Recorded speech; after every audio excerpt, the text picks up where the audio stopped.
All right, y'all. So when I started analyzing the data from a mid-tier seller slash store, and that tier is 100,000 to a million a year, I forgot to begin with the overall breakdown of sales. So everything that we've done, parts 1 through 3, here I'm going to stop and give you the breakdown of sales. While this information is only a small piece, a microcosm of the bigger marketplace, which is billions of dollars, it's compelling.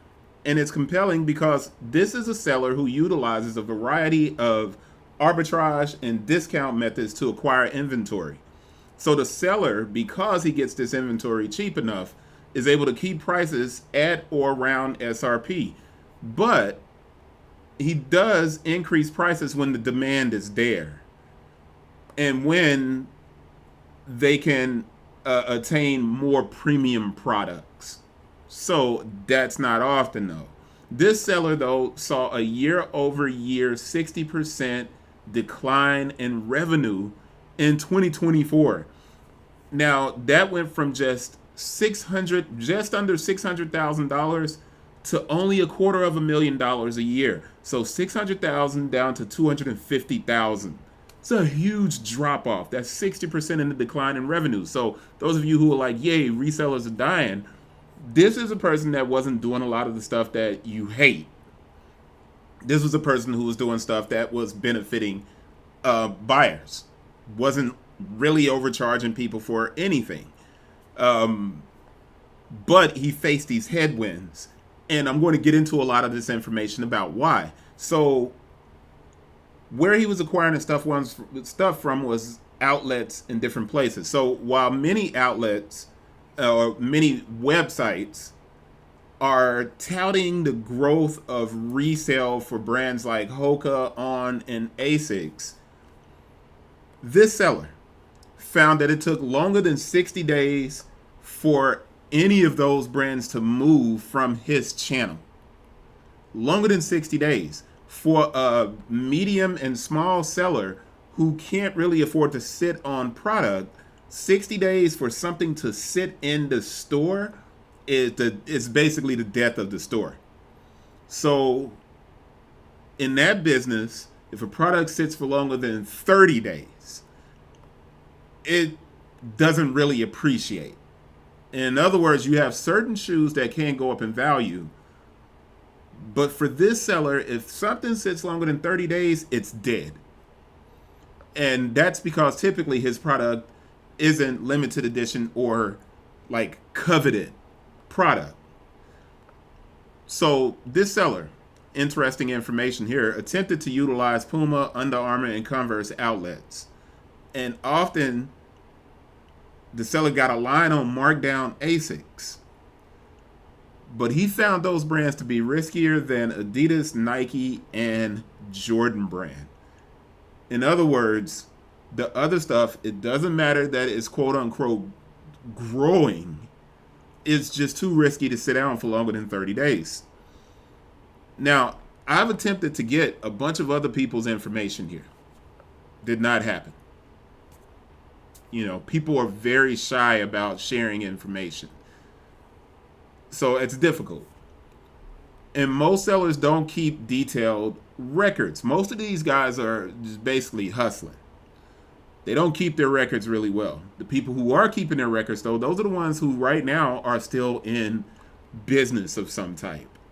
The people who are hustling, they are the ones that are kind of just falling by the wayside. Now, that's not exactly true because you have some people who keep records and they're dying as well. But the ones, they don't keep these kind of detailed records. And a lot of the people that I try to talk to and get information out of, they work in bulk quantities and wholesale.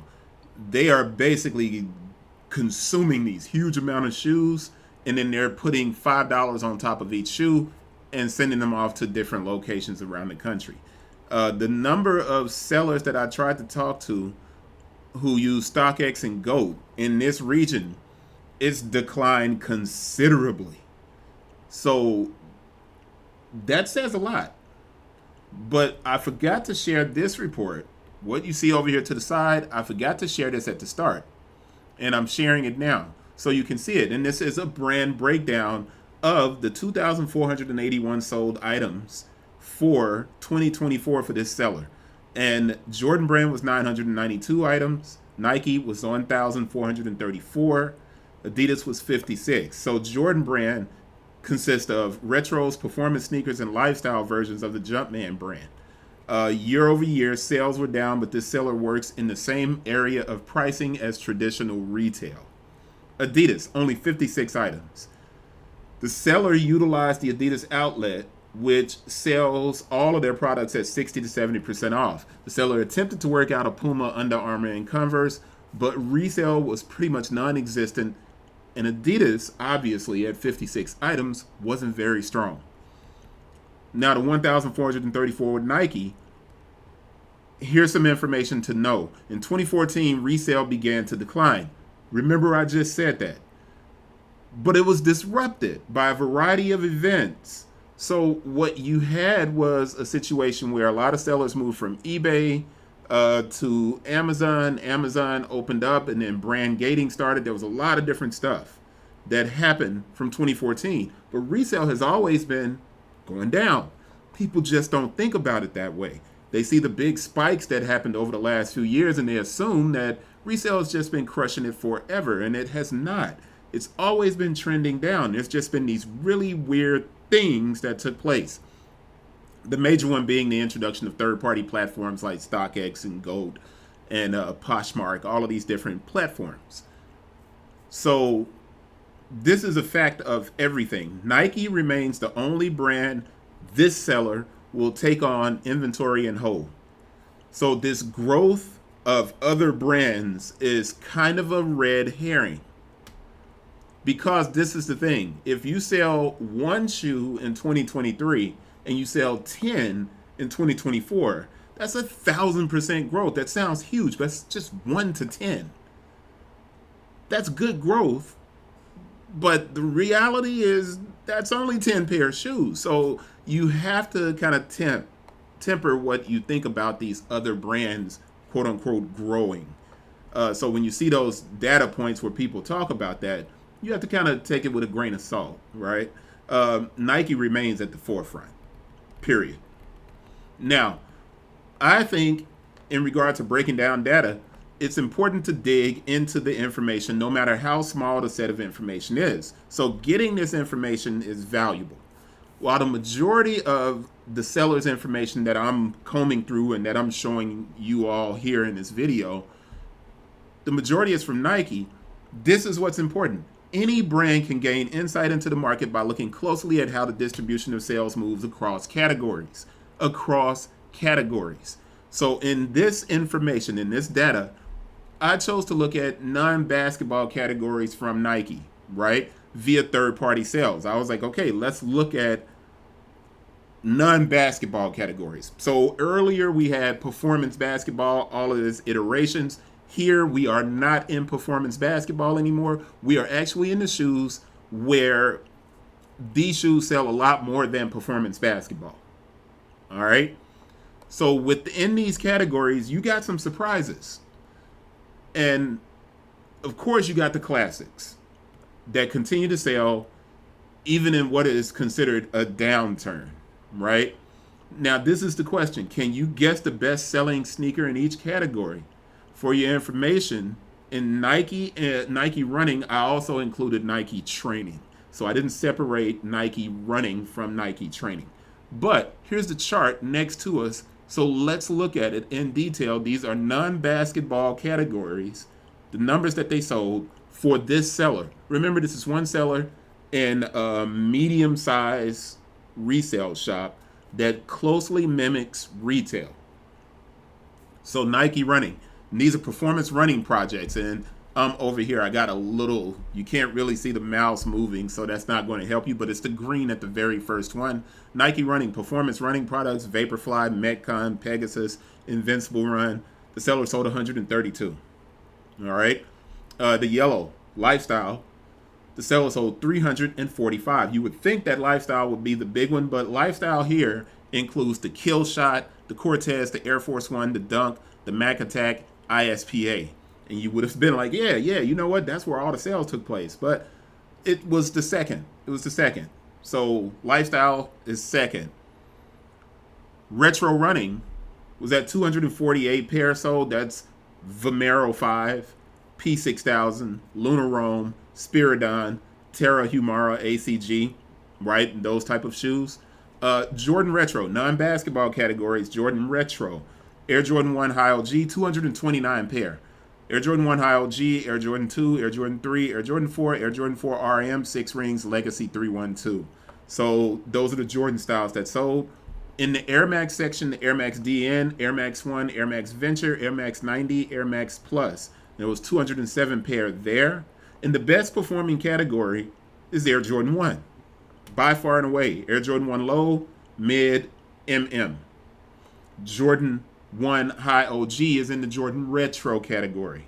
Jordan 1 Low, Jordan 1 Mid, Jordan 1 MM. That's on the other end of it.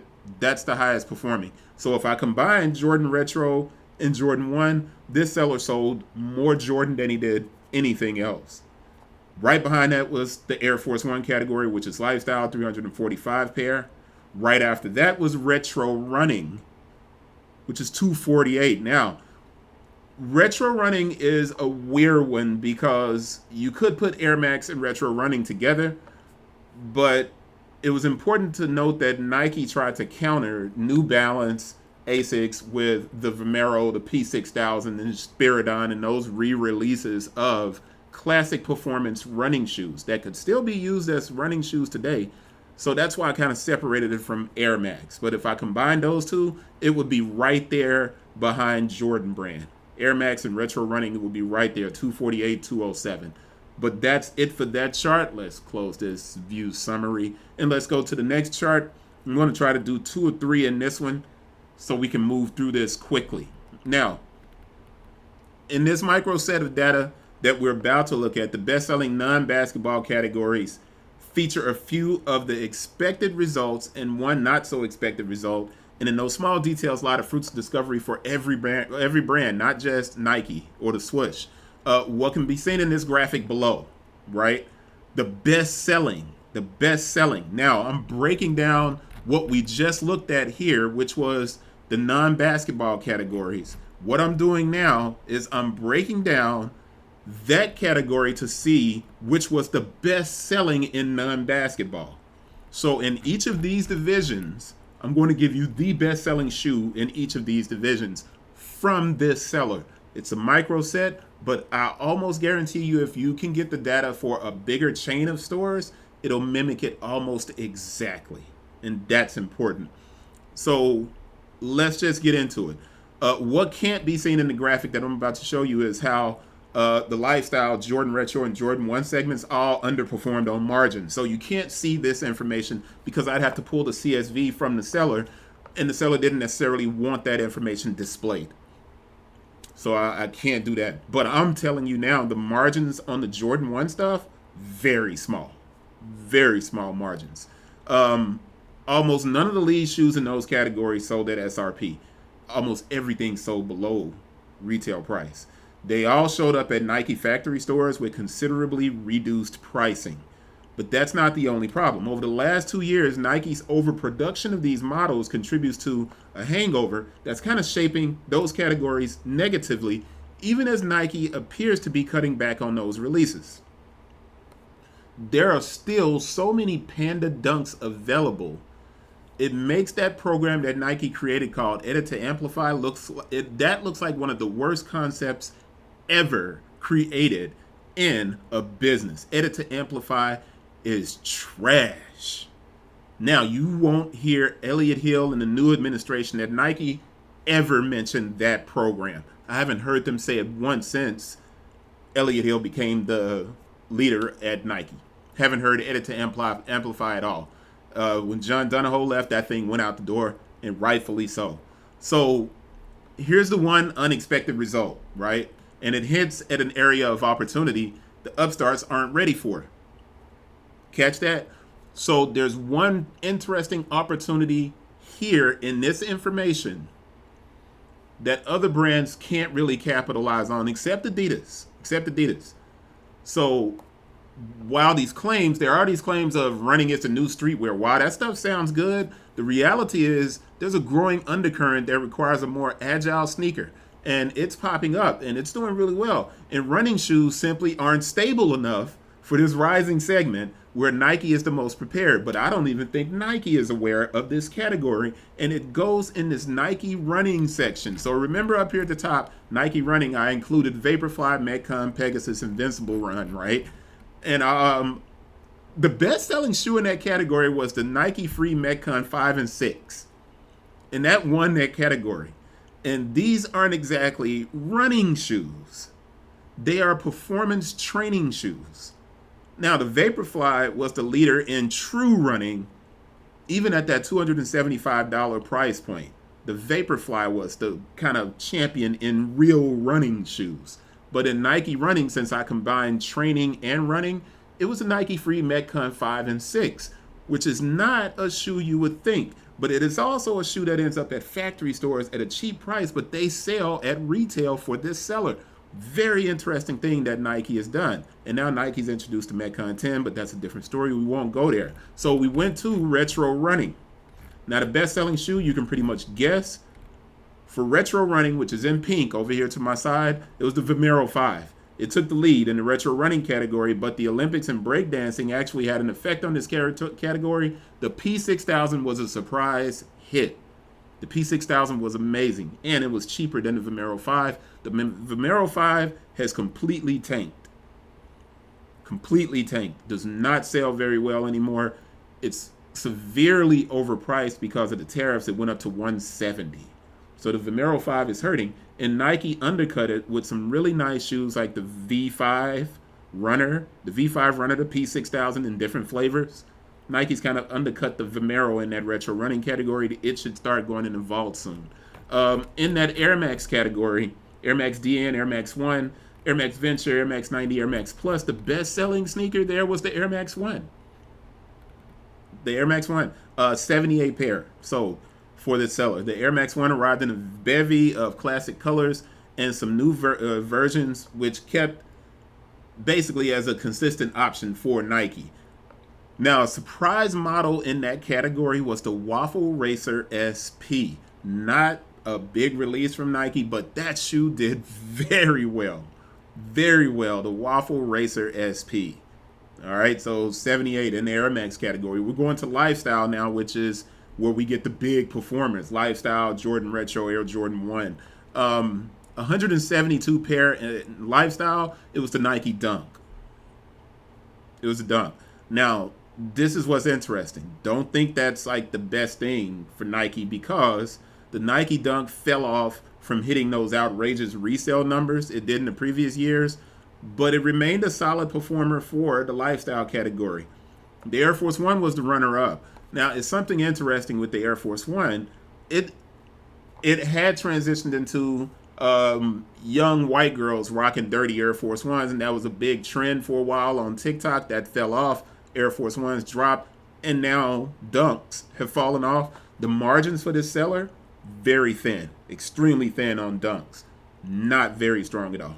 Not strong. The Jordan Retro category up here at the top, you remember the Retro category is Air Jordan 1, High OG, 2, 3, 4, 4 RM, which should really be in lifestyle because the RM is that remixed Air Jordan 4. 6 Rings, Legacy, and 312 should also be in lifestyle, but I have to keep it in retro. The Jordan Retro category, 98 pair to Air Jordan 1 Retro High OG. But, like the Dunk, it lost its resale value. Completely just flat. Now, that doesn't mean people aren't buying it. People are still buying them up. They're readily available in certain colors, but this sneaker still leads the way for the retro category. The Air Jordan 1 does. It's better. The 4, if we were looking at 2025, and hopefully I'll be able to get that kind of information, the 4 is the leader this year. The 4 is amazing. It's doing fantastic. The Air Jordan 1 in this category where I separated the Air Jordan 1 because there's so many different flavors of the Air Jordan 1, the Air Jordan 1 Low is the leader, and it's become preferred in this category. At a 415 pair sold, which is bonkers. The mid came in at 161 pair, which is right behind the lifestyle category. The Jordan 1 Low, is the workhorse of brand Jordan. The MM was a compelling model, but only dropped for women, and that cut the way it sells completely in half. It was not strong. But the Jordan 1 low is the workhorse. We're going to wrap this section up because that was a lot of information, and I want to make sure that we are all kind of, staying on point here and getting this information. On to part 5, and I hope you guys stick with me. Part 5.